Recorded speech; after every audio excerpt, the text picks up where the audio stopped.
Good-Turney.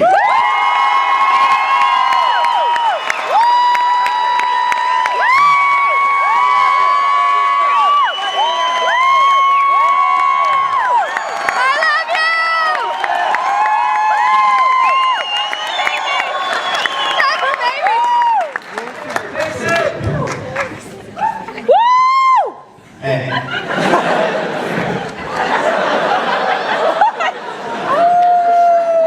That's right. I went through puberty in kindergarten. And when I go to the beach, PETA throws red paint on me.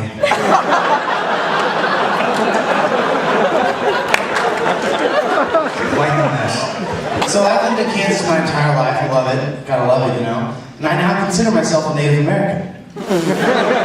Just waiting for the government to give me my land, you know.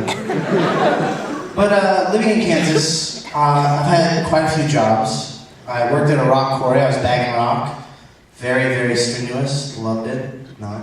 I worked at a health club. Didn't work out so good for me.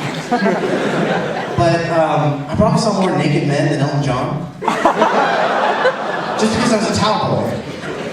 And one day while we had to fold these towels, either tri-fold or roll them, and I rolled it, and I went to the bathroom to put them up. And I was putting them away, and behind me was the whirlpool. And there was a guy in there, naked, just staring at me. The whirlpool wasn't even on, he was just standing there staring at me. So I said, "Sir, would you like me to turn that back on for you?" "Huh, what? I was totally zoning out." "Could you zone out my pants on?" Alright. But before I quit there, management got really strict on our appearances. We weren't allowed to wear beards. Couldn't wear fake beards. It sucked. I have so many fake beards I'd like to try out. We weren't allowed to wear colored shoes anymore either. And I was like, why? And they're like, because it distracts members. I thought it's ridiculous. You know, our members like bench pressing, and then they're like, red shoes! So I walked up to the manager, Paul, and I was like, "Paul, don't be racist, just call them black shoes, come on." Oh, come on. I said, don't be racist. Edgy! It is. Alright, what else did I work? I worked at Victoria's Secret, I was a stalker.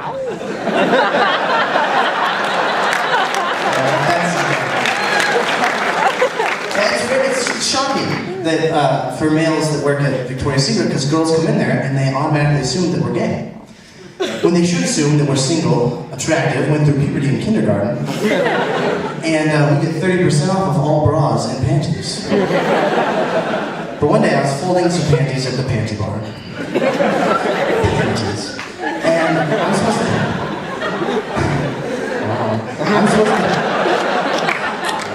I'm supposed to help people if they look like they need help. So I saw this lady and she looked kind of confused.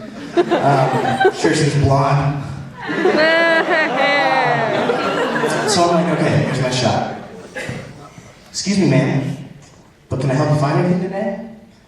She looked at me very surprised and said, No, I'm good." She went and got her husband. Her husband went and got my manager. And my manager comes over to me and she goes, "Mason, we all know you work here, but the customers, they don't.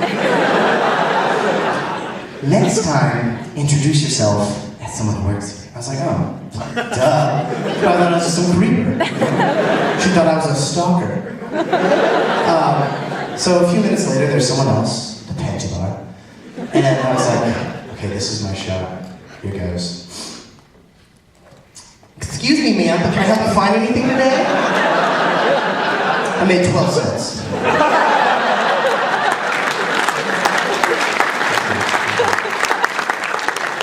So does anyone have parents out there?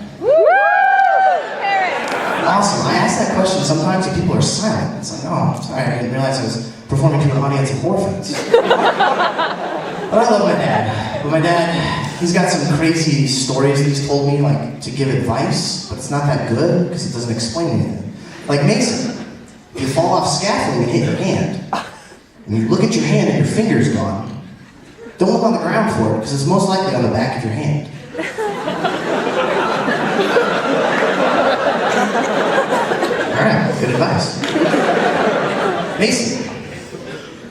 run over by your own truck. Also, very good advice. Don't know whenever I'm gonna have that happen, but, you know. Anyway, so, one day he was trying to teach my sister and I a lesson about buying ketchup. Me and my sister, we were really excited to buy ketchup because, what little kid doesn't like ketchup? So we ran into the aisle and pick up the first glass bottle we see. Good old dad comes strolling in. Oh, don't get the glass bottle, they break. Plastic never breaks.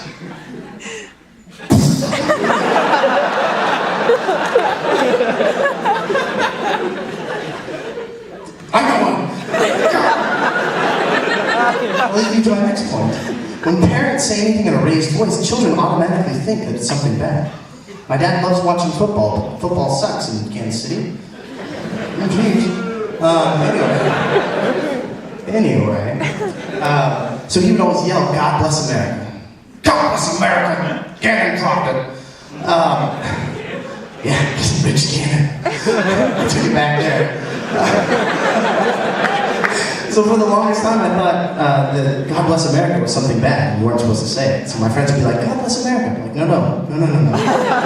It's a curse word in my house. Let me check my notes. Let me check my other note card. Okay. Oh, yes.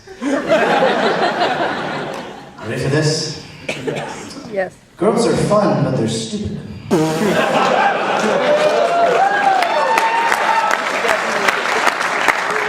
day, I was eavesdropping in class, as one does, and I overheard a conversation. These two girls, she goes, "Oh my gosh, like my apartment totally has ants." The other girl goes, "The little ones?"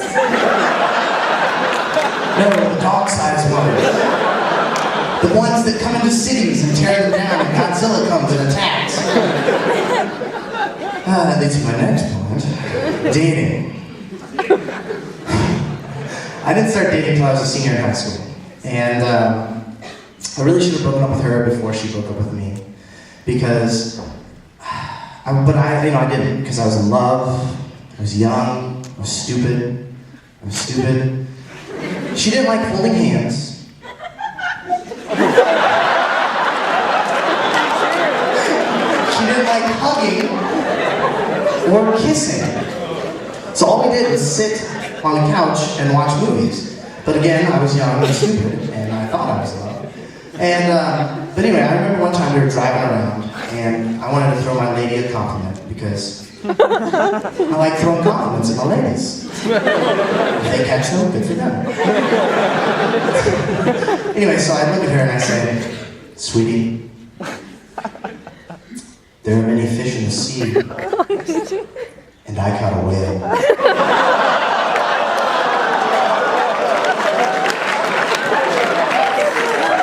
She takes it that she's fat.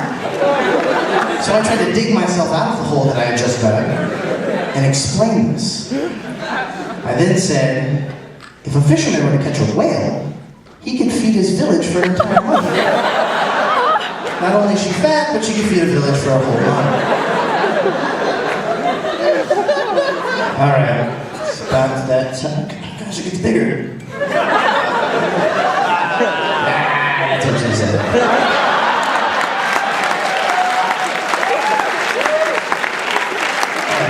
Back to relationships. Awkward moments. Everyone has them. And I had a friend, and her brother had a very awkward moment. It's coming.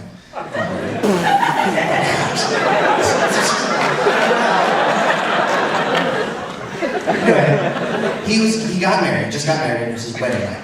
And they had never seen each other naked, they had never been with each other at all. So it was really exciting for them both. They were very nervous and nerve-wracking. So they were like, "Oh gosh, what do you do?" She forgot something in the car, so she went downstairs. My friend's brother has a few screws loose, and he thought, okay, when she gets back up, how can I make this less awkward for us? Ding! I'll be naked in bed. Then he thought, well, that could be still awkward, because, she's never seen me naked. I'm just lying naked in bed. I know, I'll do something funny. I'll fart. She'll come in through the door, she'll see me naked, I'll fart, and everything will laugh, and we'll have a good time. She comes trouncing through the door. She sees him, take it back. He goes, hey baby. He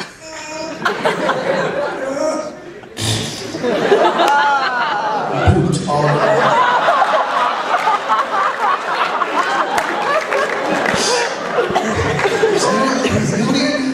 His new wife said nothing. Turned around and was gone for 3 days. He had no idea where. But when they finally reunited after those 3 days, she said, let's never talk about that. It never happened and I still love you. Alright, that's all I have.